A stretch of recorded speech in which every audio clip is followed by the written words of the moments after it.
Oke, kalau tadi ada mantan gubernur, nah berikut ini adalah belum mantan ya, mantan atau belum ya saya juga nggak tahu, nanti kita tanya. Sudah ada Abang dan None Jakarta, 2019 ada Muhammad Abror dan Melisa Safiera. Saya harus nyapanya pakai salam takzim nggak? Assalamualaikum gitu. Selamat malam, apa kabar? Abror ya, Abror dan Melisa ya panggilannya ya. Apa kabar kalian berdua? Alhamdulillah baik, kebetulan tadi pagi kita juga menghadiri acara upacara di Balai Kota gitu. Oke, saya soalnya melihat gambaran diri saya juga Abang None tahun 2005. Lama banget, udah 15 tahun yang lalu. But anyway, ngomong-ngomong Abror dan juga Melisa, kalian berarti sudah masuk dalam masa purna tugas kah? Kan 1 tahun kan masa tugas kalian kan? Oke, memang secara normal itu akan berlangsung selama 1 tahun seperti itu ya Mbak ya. September ya? Hingga September, tapi kemudian karena adanya kondisi sekarang, pandemi COVID-19, pemilihan Abang None memang harus mengalami penundaan seperti itu. Jadi kita bahasanya mungkin extend sedikit gitu Mbak. Extend sedikit ya, boleh lah ya. Walaupun extend sedikit, walaupun juga sudah selesai tugasnya, tapi kan Jakarta tetap di hati. Ngomong-ngomong soal bagaimana pengalaman kalian selama 1 tahun sebagai Abang dan None Jakarta, apa yang berkesan, apa pengalaman yang bisa kita ambil gitu selama kalian menjadi duta pariwisata ibu kota? Kan kalian soalnya kalau gubernur kemana-mana pasti kalian mempromosikan ibu kota. Setahu saya kan gitu kan, kalau dulu saya soalnya begitu. Gimana nih Bror, Melisa? Oke, nanti mungkin ditambahkan juga sama Non Melisa, tapi buat saya tadi juga benar bahwa mengikuti gubernur di beberapa event, banyak sekali eventnya, itu buat saya jadi salah satu pengalaman yang sangat menarik buat diri saya. Tapi ketika saya ditanya apa pengalaman yang menarik sebagai tugas saya duta pariwisata, maka saya akan bilang kalau sebagai duta pariwisata, saya malah jadinya belajar lagi nih Non, karena dulu mungkin saya tidak terlalu paham soal budaya Betawi, mungkin juga orang-orang yang terlibat dalam perkembangan budaya Betawi, tapi ketika menjadi seorang Abang None, justru saya belajar lagi dari awal dan terlibat langsung dalam kegiatan-kegiatan tersebut. Apalagi sekarang di kondisi COVID-19 pandemi, kita harus dituntut kreatif untuk melakukan sebuah kontribusi terhadap Jakarta seperti itu sih. Oke, Melisa? Dan kalau buat saya sendiri sih Mbak, sebenarnya kita harus mengupgrade diri kita sendiri juga Mbak. Bukan hanya tentang Jakarta, bukan hanya tentang Abang None lainnya, tapi juga untuk diri kita sendiri. Kita mungkin pernah dapat kesempatan ya Bang untuk mempromosikan Jakarta di Los Angeles waktu itu.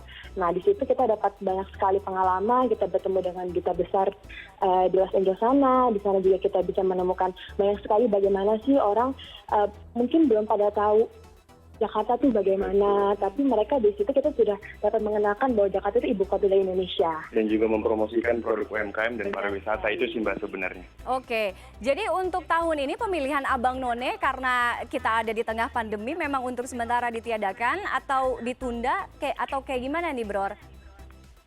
Ya sementara kita memang masih menunggu keputusan dari Dinas Pariwisata dan Ekonomi Kreatif, tapi memang secara timeline ini sudah dalam kategori diundur sih Mbak. Oh diundur, oke. Tapi belum ada kepastian waktunya kapannya ya?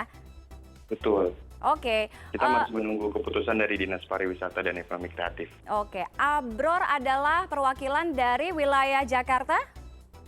Timur. Timur, Melisa? Iya. Melisa Dari juga? Selatan. Oh Jakarta Selatan, wah sama dong kayak saya. Iya. Aduh seneng banget.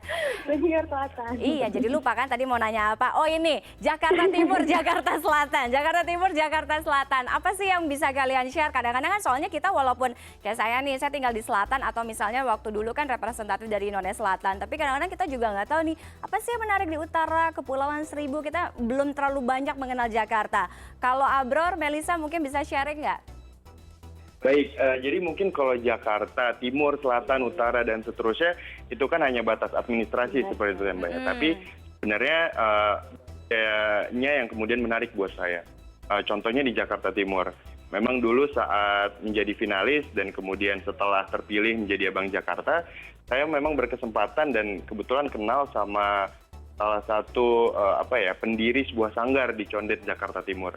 Dan di sana saya terlibat dalam beberapa kegiatan seperti kemarin, hari Sabtu kemarin, hari Minggu kita melaksanakan konser amal dengan seniman Betawi, dan saya juga belajar langsung di Gambang Kromong seperti itu. Jadi kalau misalnya Kota Timur buat saya sih yang unik itu mungkin keaslian budayanya sih Mbak. Keaslian Karena budaya. kita ada condet di sana, dan itu salah satu objek pariwisata yang mungkin nggak semua orang tahu tapi sebenarnya mewah banget kayak gitu Mbak.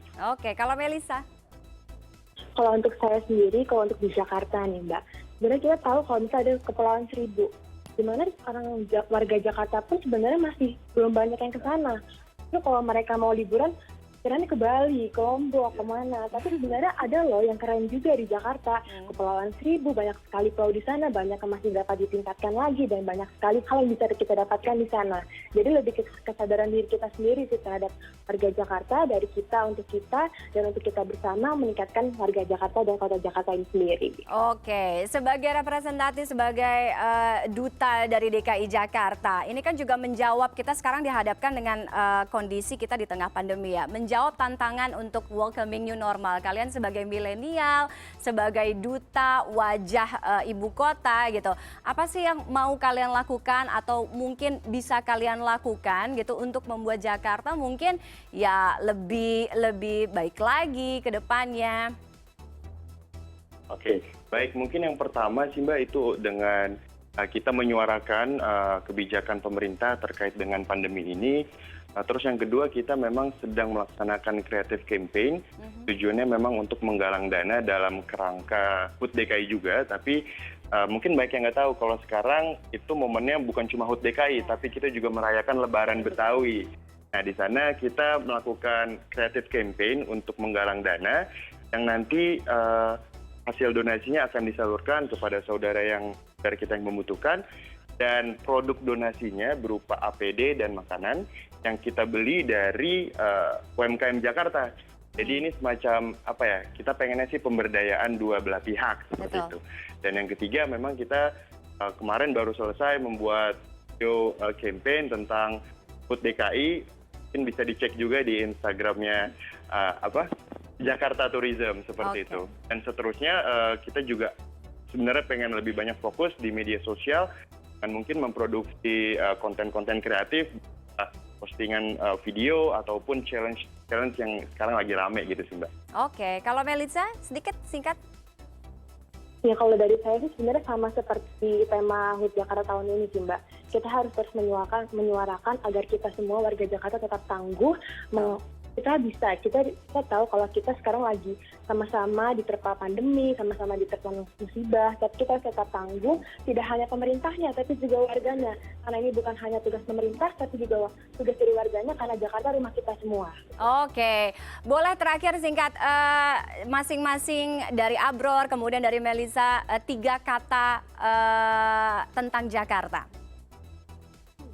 Waduh, susah banget ya Mbak kalau 3 kata. Kayaknya harusnya 3 paragraf. Karena banyak banget 3 paragraf kita baru selesai jam 12 malam nanti. Tapi buat saya Jakarta itu tempat belajar, inklusif, dan berkembang. Oke, Melisa? Kalau untuk saya, unik, rumah, bahagia. Oke, terima kasih Bang Non, terima kasih sudah bergabung CNN Indonesia Connected malam hari ini. Terima kasih sudah membawa saya flashback ke memori saya 15 tahun yang lalu. Sukses ya buat Abror dan juga Melisa.